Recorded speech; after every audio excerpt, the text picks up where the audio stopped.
नमस्कार, स्वागत है आप सभी का आपके अपने YouTube चैनल टीच टेक में। आज के इस क्लास में हम शेषफल प्रमेय से रिलेटेड यानी कि बड़ा इंपॉर्टेंट कॉन्सेप्ट है। मैं आपको बता दूं कि पिछला वीडियो भी हमने शेषफल प्रमेय पर आधारित कुछ क्वेश्चन और कॉन्सेप्ट किए थे। आज के इस वीडियो में बड़ा एक स्पेशल टॉपिक लेके आया हूँ मैं शेषफल प्रमेय के आधार पर, रिमाइंडर थ्योरम के आधार पर।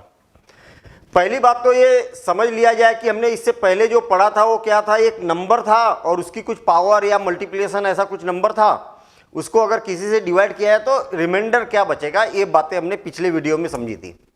आज के इस वीडियो में एक पॉलिनॉमियल है, एक बहुपद है, उसको दूसरे पॉलिनॉमियल से डिवाइड किया जाए तो रिमाइंडर क्या बचेगा। तो सबसे पहला काम तो ये है कि ये शेषफल प्रमेय क्या बोलना चाहती है, इस बात को थोड़ा सा समझ लो। हम यहाँ पर बोलना चाह रहे हैं कि हमारे पास कोई एक पॉलिनॉमियल है यानी कि बहुपद है, उसको दूसरे बहुपद से विभाजित किया जाए, g ऑफ x से डिवाइड किया जाए तो क्या बचेगा, क्या बचेगा। तो पहले सबसे पहला काम तो यह है कि हम बहुपद की बात कर रहे हैं, पॉलिनॉमियल की बात कर रहे हैं, पॉलिनॉमियल, और जिसको बहुपद बोला जाता है। कॉन्सेप्ट को जितने अच्छे समझोगे क्वेश्चन बड़े उतने स्मूथ जाएंगे, उतने आसानी से जाएंगे। सिर्फ कॉन्सेप्ट को समझो, छोटा सा कॉन्सेप्ट है। पॉलिनॉमियल यानी कि बहुपद, ये भी बहुपद रहेगा, ये भी बहुपद रहेगा। अब बहुपद बोलते किसको, ये बात समझ लो आप। अगर आपके पास में कोई बीजगणितीय एक्सप्रेशन है, जैसे मान लिया जाए आपके पास में दिया हुआ x की power 3 plus 5 root x minus 7 is equal to 0, या ये ऐसा दिया हुआ है p of x is equal to या तो फिर आपको ऐसा दिया हुआ है x raise to the power 7 6 plus 4 3x cube minus 15, या तो आपको ऐसा दिया है p of x is equal to 15 under root 3x cube plus 7 divided bye 2x square minus 11, ऐसा कुछ दिया है। ये मेरे पास में कुछ बहुपद है। अब सबसे पहला काम तो ये बहुपद होता क्या है, कैसे पहचानेंगे कि ये जो दिया हुआ है ये बहुपद है या नहीं है। कई बार एग्जाम में ये भी पूछा जाता है, 4 ऑप्शन दे देंगे, इसमें से कौन पॉलिनॉमियल है कौन पॉलिनॉमियल नहीं है। आई बात समझ में। देखिए, जिस चीज को पढ़ रहे हैं उसकी मीनिंग तो मालूम हो पहले आपको। अरे पॉलिनॉमियल यानी कि बहुपद किसको बोला जाता है, तो उसके लिए मैंने समझने के लिए यहां पर 3 एग्जाम्पल लेके रखे हैं।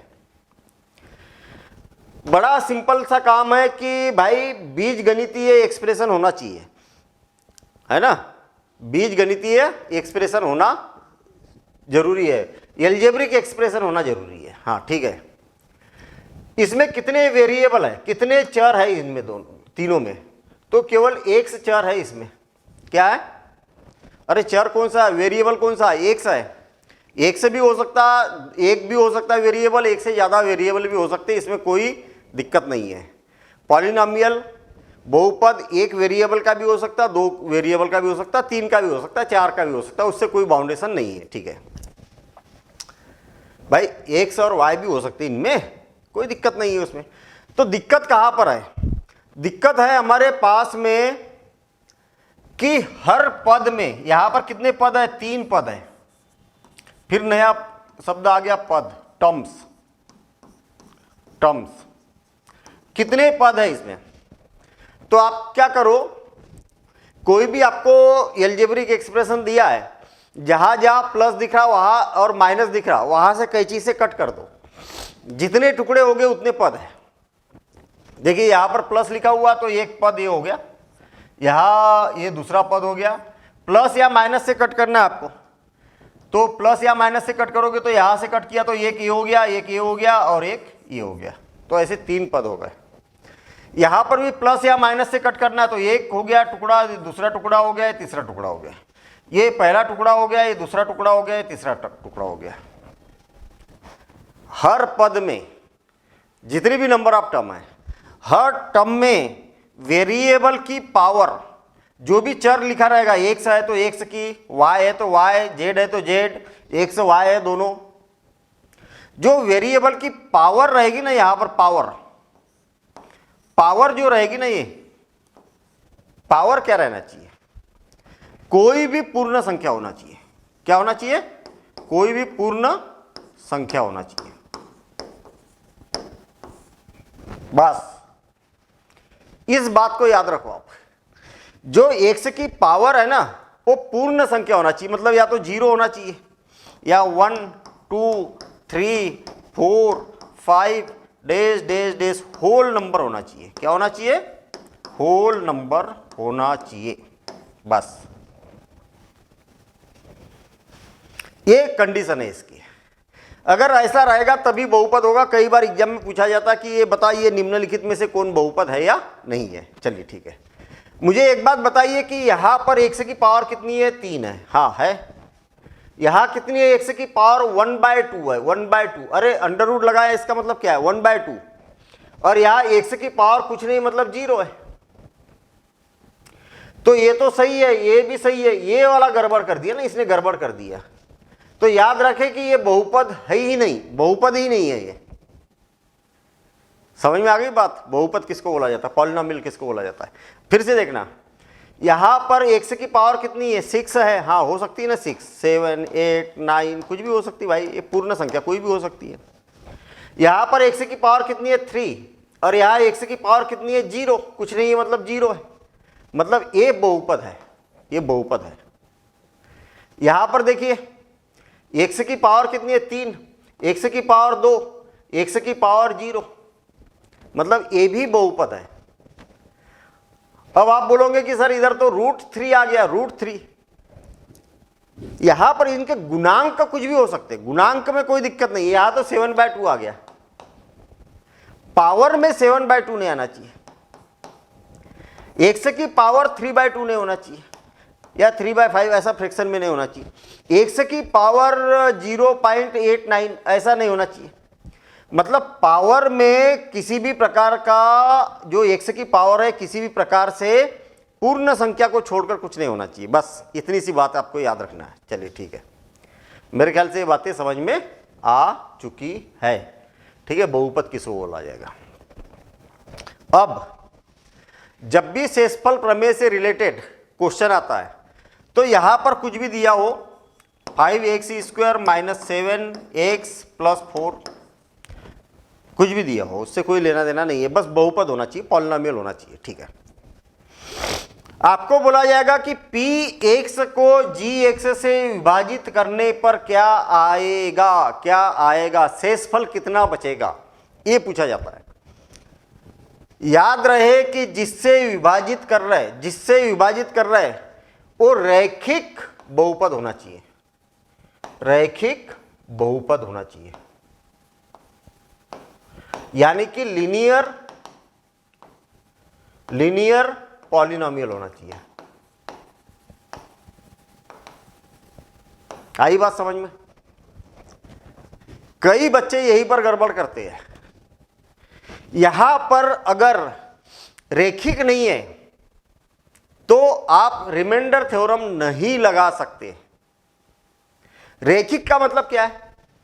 x + 2, x - 3, x + 4, x - a, x + 9, ऐसा कुछ भी होगा। ये सारा 2x प्लस है ना, 5x, ऐसा कुछ भी हो सकता है। अब रैखिक यानी कि लीनियर का मतलब क्या है? लीनियर का मतलब क्या है, इस बात को समझो। क्या खासियत रहेगी इसकी, क्या खासियत रहेगी? लीनियर कब बोलेंगे? तो लीनियर तब बोला जाता है जब x की पावर 1 हो। रैखिक डिग्री, इसकी जो डिग्री है ना, घात जो है ना, ये 1 होना चाहिए। इस बहुपद की घात कितनी होना चाहिए? 1 होना चाहिए।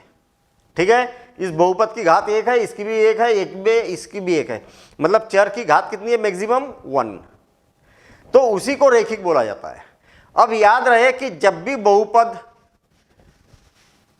एक बहुपद को दूसरे बहुपद से विभाजित करने की बात की जाए तो आप रिमाइंडर थ्योरम लगाएंगे, शेषफल प्रमेय लगाएंगे, लेकिन शेषफल प्रमेय यहां पर कुछ भी हो सकता है, यहां से कोई दिक्कत नहीं है, यहां बस बहुपद होना चाहिए। पी एक्स को जी एक्स से डिवाइड करना है तो यहां पर पॉलिनोमियल होना चाहिए, बहुपद होना चाहिए, ठीक है। लेकिन यहां पर रेखिक का होना जरूरी है, जिससे विभाजित कर रहे हैं उसका रेखिक का होना जरूरी है, ये सबसे इंपॉर्टेंट। तो मैंने यहां पर रिमाइंडर थ्योरम यानी कि शेषफल प्रमेय में क्या जरूरी है ये बात बताइए। अब अगर मुझे इसको इससे डिवाइड करना है, किससे डिवाइड करना है, इससे डिवाइड करना है, तो जहां जहां एक्स है, जहां जहां एक्स है, पूरे में जहां जहां एक्स है वहां पर -2 रख दो। यहां पर +2 है तो -2 रख दो। तो -2 रखने के बाद ये आ जाएगा 5 इंटू -2 का स्क्वायर -7 इंटू -2 प्लस 4, और -2 माइनस का स्क्वायर प्लस 2 का स्क्वायर 4, और ये 20 हो गया, और प्लस 14 प्लस 4, और ये हो गया 34 38, कितना हो गया 38। अगर सुन लो जरा ध्यान से, अब यदि आप 5x स्क्वायर -7x प्लस 4 को x प्लस 2 से डिवाइड करते हो, x प्लस 2 से डिवाइड करते हो, लॉन्ग डिवीजन मेथड, लंबी विभाजन विधि, लंबे विभाजन विधि से आप हल करते करते करते करते जाएंगे तो आपके पास 38 ही बचेगा, और जबकि इसमें टाइम बहुत ज़्यादा लगेगा। और ऐसा अगर करते हो विभाजन प्रक्रिया से डायरेक्ट विभाजन प्रमेय अगर लगाते हैं, शेषफल प्रमेय लगाते हैं, तो तुरंत चुटकियों में आंसर आ जाएगा। आई बात समझ में? चलिए और एक बार देखते, और एक क्वेश्चन देखते हैं। अगर इस बहुपद को इससे विभाजित किया जाए तो क्या बचेगा? तो बड़ा सिंपल सा काम है। जहां पर यहां पर क्या लिखा है, x -3 लिखा है, तो +3 लगाएंगे। क्या रखेंगे हम? +3। जहां जहां पर x है वहां पर 3 रखेंगे, -7 इंटू 3 प्लस 4। प्लस है तो माइनस रखना है, माइनस है तो प्लस रखना है, ये बात याद रहे, ठीक है।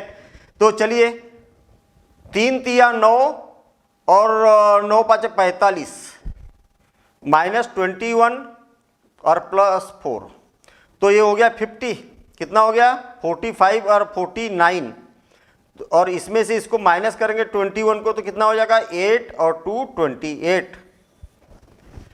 अगर आप लॉन्ग डिवीजन मेथड से, जिसमें बहुत टाइम लगता है, इसको इससे डिवाइड करोगे तो आपके पास इतना ही बचेगा। आई बात समझ में? इतना ही बचेगा। तो ये शेषफल प्रमेय बड़ी काम की है भैया। और एक देख लेते हम। अगर इससे डिवाइड किया जाए तो क्या रखोगे? जहां जहां x है वहां पर क्या रखोगे? -4। इससे डिवाइड करोगे तो क्या रखोगे? 5x - 9।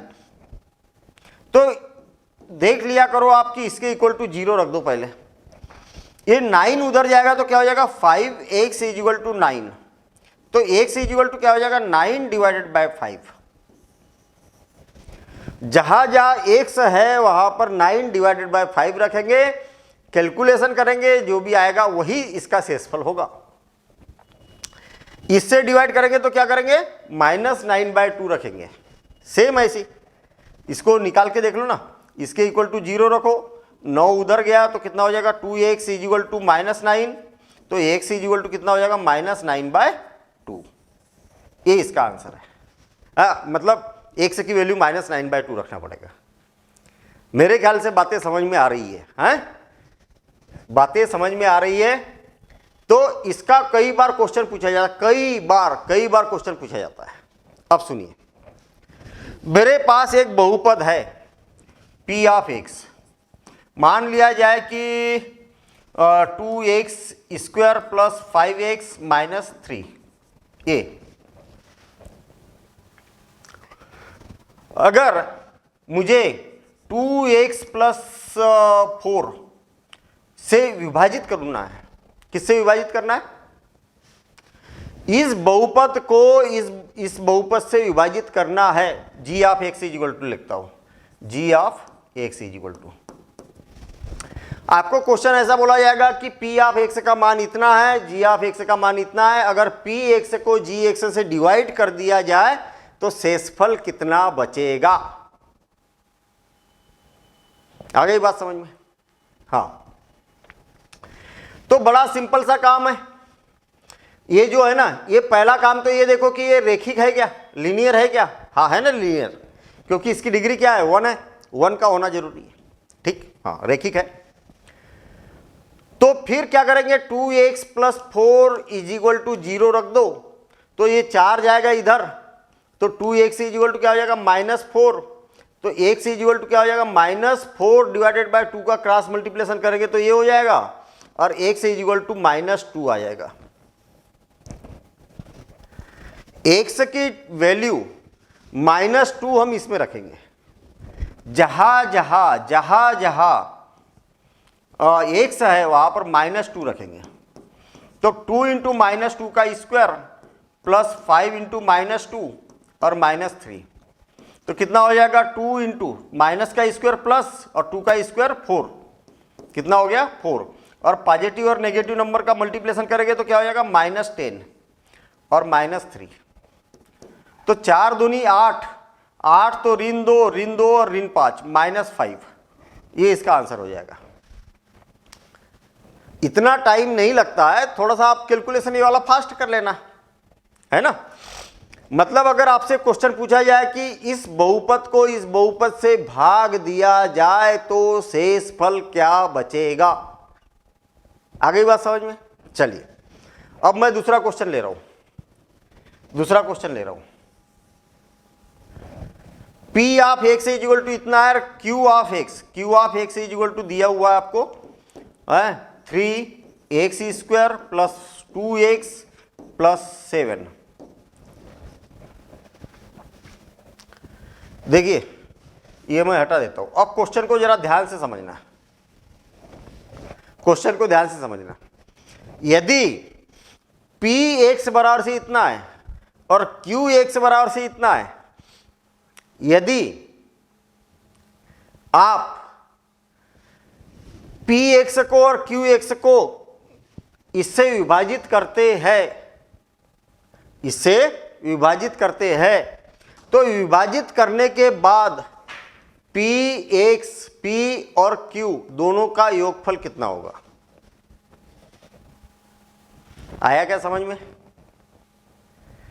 आया नहीं आया? फिर से और एक बार, दो बहुपद दिए हैं आपको, इसको फिर हटा देता हूं मैं, एक बहुपद ये दिया है, एक बहुपद ये दिया है। अगर इससे आप इसको भी विभाजित करते हो, इसको भी विभाजित करते हो, तो शेषफल कितना बचेगा, ये पूछ रहे हैं आपसे, ठीक है। अब देखना, मैंने क्या किया, जहां जहां x है वहां पर -2 रख दिया, -5 आ गया।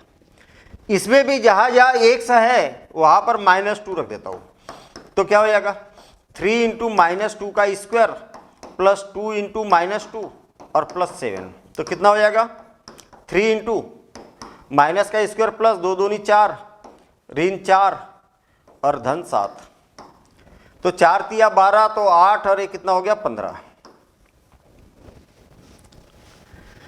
इसको इससे विभाजित किया जाए तो -5 आता है, इसको इससे विभाजित किया जाए तो कितना आता है, 15 आता है, 15 आ रहा है।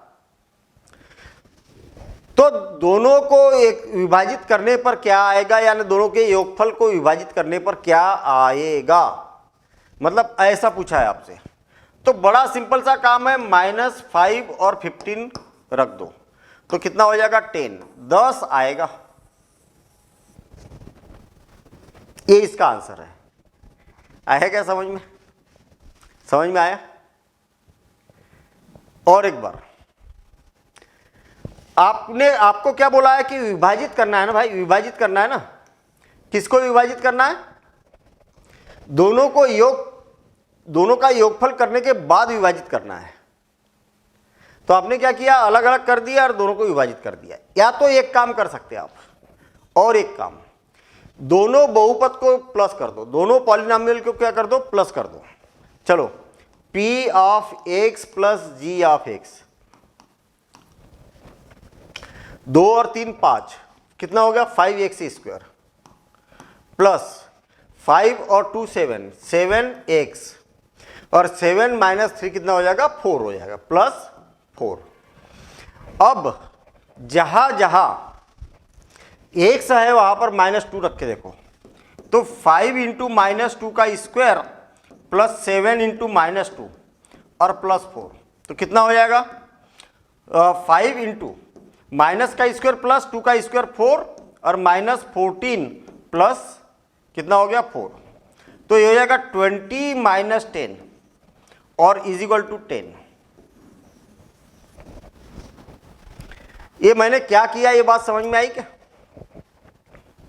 आपको बोला है कि भैया मेरे ये दोनों बहुपद जो है ना, ये वाला नहीं, ये वाला एक पॉलिनॉमियल है और एक ये वाला, ये दोनों बहुपदों को इससे विभाजित किया जाए तो इन बहुपदों का योगफल कितना होगा। तो या तो आप पहले अलग अलग वैल्यू रख के निकाल दो और फिर उसके बाद में दोनों का योगफल कर दो, या तो पहले दोनों का योगफल कर दो और फिर उसके बाद में वैल्यू रख दो, दोनों का आंसर सेम आएगा। तो ज्यादा इजी कौन सा है? मेरे ख्याल से आपको ये दिख गया होगा, ये वाला इजी है कि पहले बहुपदों को प्लस कर दो और फिर उसके बाद में वैल्यू रखो। अगर आपसे बोला जाए कि माइनस किया जाए तो माइनस कर दो, पहले पॉलिनॉमियल को माइनस कर दो फिर वैल्यू रखो। अगर मल्टीप्लिकेशन किया जाए तो भी वही काम करना है, दोनों का गुना कर दो, या तो दोनों में अलग अलग वैल्यू रख दो और दोनों का गुना कर दो, दोनों का मतलब एक ही है। जैसी सिचुएशन रहे वैसा काम करना है आपको। अगर कई सिचुएशन में ये वाला ज़्यादा इजी हो जाता है, कई सिचुएशन में ये वाला ज़्यादा इजी हो जाता है। अगर इसकी घात हो तो इसमें मान रख दो और जो घात है वो घात लगा दो। कितना इजी काम है, और ज़्यादा इजी लग जाएगा आपको जब हम इसके क्वेश्चन करेंगे, ठीक है ना। तो तैयार हो जाओ, हम यहाँ पर क्वेश्चन लेके आए हैं और क्वेश्चन करने वाले हैं। हम यहाँ पर क्वेश्चन के थ्रू हर टाइप का क्वेश्चन लेके आया। अभी जोड़ने का नियम है, एडिटिव ला या एडिशन ला, ठीक है। फिर उसके बाद में सब्ट्रैक्शन वाला है, फिर मल्टीप्लिकेशन वाला है और फिर पावर वाला है, डिग्री वाला। और सबके मैंने लगभग 3 एग्जाम्पल लेके रखे हैं ना। क्वेश्चन नंबर 1 2 3, प्लस पर 3 क्वेश्चन, माइनस पर 3 क्वेश्चन, ऐसे सब में 3 क्वेश्चन लेके आया हूँ। थोड़ा सा टाइम लगेगा लेकिन आप भी साथ साथ में करोगे तो फेमिलियर हो जाएगी। बड़ा सिंपल सा काम। देखो, जब इसका मान इतना है और g(x) का मान इतना है को x - 1 से विभाजित किया जाए तो f प्लस g का शेषफल क्या होगा। ज़्यादा माथापच्ची नहीं करना कि खूब रफ वर्क कर रहे हैं। जितना कम रफ वर्क करोगे उतना ज़्यादा इजी हो जाएगा। तो बड़ा सिंपल सा काम है। पहले क्या करो, इसको और इसको प्लस ही कर दो ना। तो x² और 2x² कितना हो गया 3x², और 3x और -x तो कितना हो जाएगा 2x, और 1 और 4 क्या हो जाएगा 5। ये आ गया आपके पास में px प्लस gx का मान, इतना आ गया। ये सब लिखने की जरूरत नहीं है, मैं तो समझने के लिए कर रहा हूं। हमने क्या कर दिया, पहले ही दोनों को प्लस कर दिया, ठीक है। अब विभाजित किससे करना है, इससे करना है। अरे जिससे विभाजित करना है वो रैखिक है क्या? हाँ है ना। तो यहां पर +1 है तो क्या रखोगे आप, -1 है तो क्या रखोगे +1 रखोगे। जहां जहां x है वहां पर +1 रखेंगे। इतना लिखने की जरूरत नहीं, लेकिन मैं लिख देता हूं समझने के लिए। 2 × 1 और +5 तो कितना हो जाएगा भाई, 3 × 1 का स्क्वायर तो 1 ही होता है, 2 + 5 तो कितना हो गया भाई 10। तो 10 इसका आंसर है, 10 इसका आंसर होगा। इजी है कि नहीं है?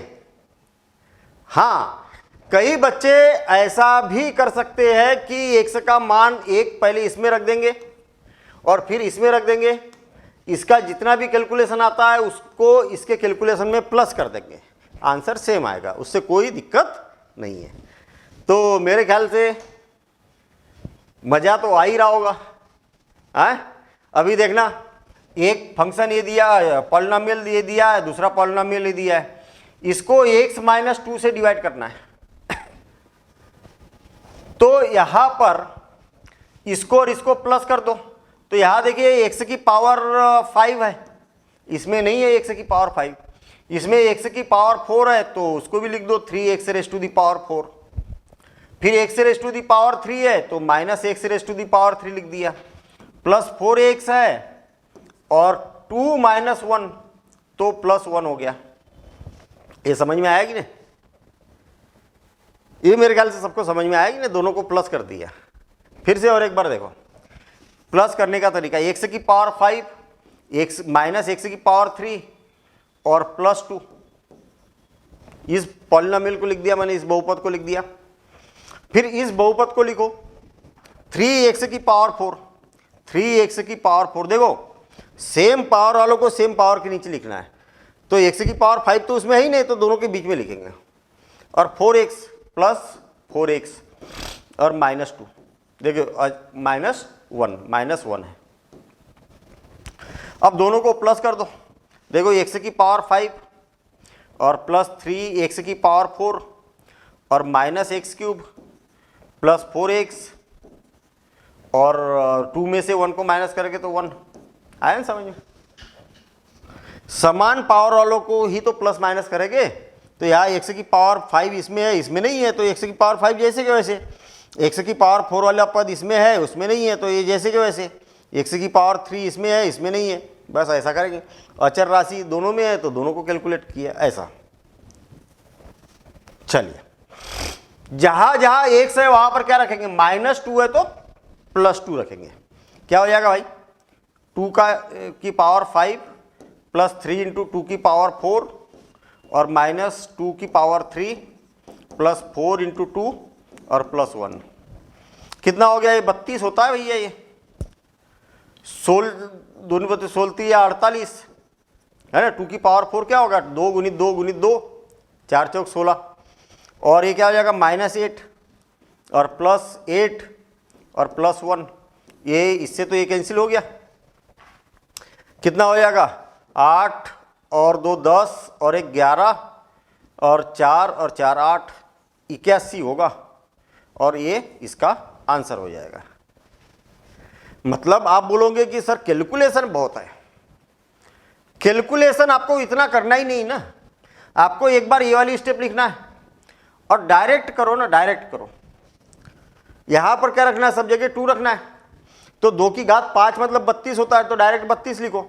3 2 की घात 4 मतलब 16 और 16 3 48 हो गया, और 2 की घात 3 मतलब 8। तो ये स्टेप को कम करो, स्टेप को जितना कम करोगे, अगर अभी आपको दिक्कत जा रही है तो पहले पूरी पूरी स्टेप लिखो, कोई दिक्कत नहीं है। जब आप कैलकुलेशन से फेमिलियर हो जाएंगे ना, तो फिर स्टेप को बचाओ, ये इसकी टेक्निक होती है, ठीक है ना। हाँ देखिए, अब यहां पर 2 बहुपद दिए और आपको डिवाइड करना है x + 1 से। आप चाहो तो अलग अलग रख दो या तो एक साथ रख दो, कोई फर्क नहीं पड़ेगा। तो जहां जहां x है वहां पर क्या रखना है, आपको -1 रखना है। क्या हो जाएगा, डायरेक्ट रखो ना इसको। क्या करेंगे हम, -1 रखेंगे तो x की पावर -1 रखेंगे तो क्या हो जाएगा, 5 ही आएगा, प्लस -1 की पावर 3 मतलब -1 आएगा, -7, इतना आ गया। अरे इनको दोनों को प्लस करके अलग से जबरन मेहनत करने की जरूरत है क्या। +6 और -1 की पावर 7 तो कितना हो जाएगा, -1, तो ये माइनस आ जाएगा। -1 की पावर 3 तो माइनस माइनस +4 हो जाएगा, और +9। बस इसका कैलकुलेशन कर लो। यारे दोनों बहुपदों को प्लस किया, फिर जहाँ जहाँ x है वहाँ पर -1 रखा, बस इतना सा काम है। तो कितना हो जाएगा, 4 ऋण 3 ऋण 9, और 9 से 9 कैंसिल हो गया, तो कितना बचा, 4 और 4 इसका करेक्ट आंसर हो जाएगा।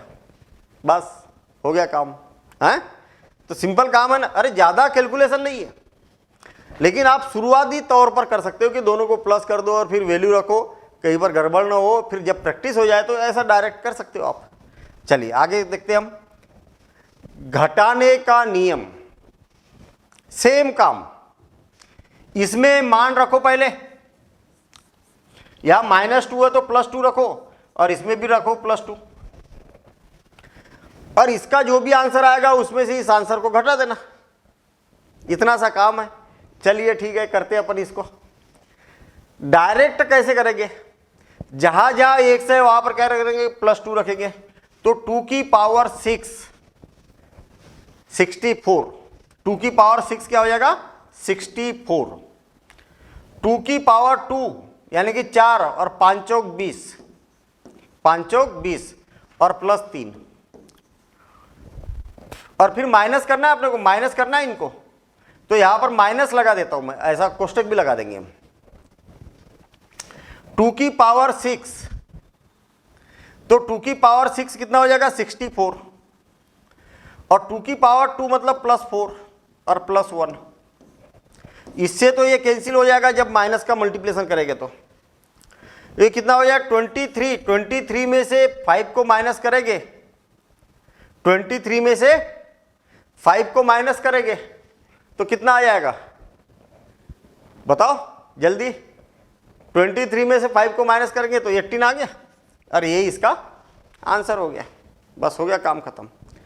एक तो तरीका ये है, दूसरा तरीका देखिए, x की पावर 6 में से x की पावर 6 को माइनस करेंगे तो ये कैंसिल हो गया ना। 5x² में से x² माइनस करेंगे तो 4x² बचा, और 3 में से 1 को माइनस करेंगे तो 2 बचा। अब जहां जहां x है वहां पर -2 रख दो, तो -2 तो 4, -2 तो 4, और 4 4 16 और 2 18, अभी भी 18 आंसर आया। उससे कोई फर्क नहीं है, आप अलग अलग रखो या दोनों को सब्ट्रैक्ट, पहले अलग अलग वैल्यू रख के सब्ट्रैक्ट करो यानी कि घटाओ, या तो फिर पहले दोनों को योग कर दो और फिर उसके घटा दो और फिर उसके बाद मान रख दो। तो मैंने दोनों तरीके से यहां पर करके दिखाया आपको है। अब ये वाला क्वेश्चन आप लोग बनाओ, देखो इसमें से इसको घटाएंगे तो क्या हो जाएगा, ये क्वेश्चन वही तो है, क्वेश्चन में कोई चेंज थोड़ी है, वही वाला क्वेश्चन गलती से आ गया है। हाँ यहां पर देखिए 7x की घात 11 और यहां पर 2x की घात 11, अगर इसको माइनस करेंगे तो कितना हो जाएगा 5x की पावर 11। आ गई बात समझ में। हाँ x की पावर 4, इसमें से इसको माइनस करेंगे तो क्या हो जाएगा -4x की पावर 4, और इसमें से इसको माइनस करेंगे तो कितना हो जाएगा 13। कैसे 13 होगा, 5 ऋण, इसको इसमें से माइनस करेंगे तो 13 हो गया ना, माइनस माइनस प्लस हो गया 13। हाँ अब जहां जहां x है वहां पर 3 रखना है अपने को, तो क्या हो जाएगा 5 × 3 की पावर 11 -4 × 3 की पावर 4 +13, और ये ऐसा कौन सा आंसर है आपके पास, ये बी है। कैलकुलेशन करने की भी जरूरत नहीं पड़ी हमें, आया समझ में, ठीक है ना। तो मैंने क्या किया, दोनों को इसमें से इसको पहले सब्ट्रैक्ट कर दिया यानी कि घटा दिया, और फिर उसके बाद मान रखा। ठीक, चलिए आगे बढ़ते हम। अब गुना करने का नियम, अब गुना करने वाली बात आ गई। तो गुना करने में क्या करना है, जहां जहां x है वहां पर 1 रखना है आपको। अरे इसको और इसको इससे विभाजित करने पर दोनों के गुणनफल का शेषफल क्या होगा, गुणनफल बोला है, दोनों का गुणनफल करना है।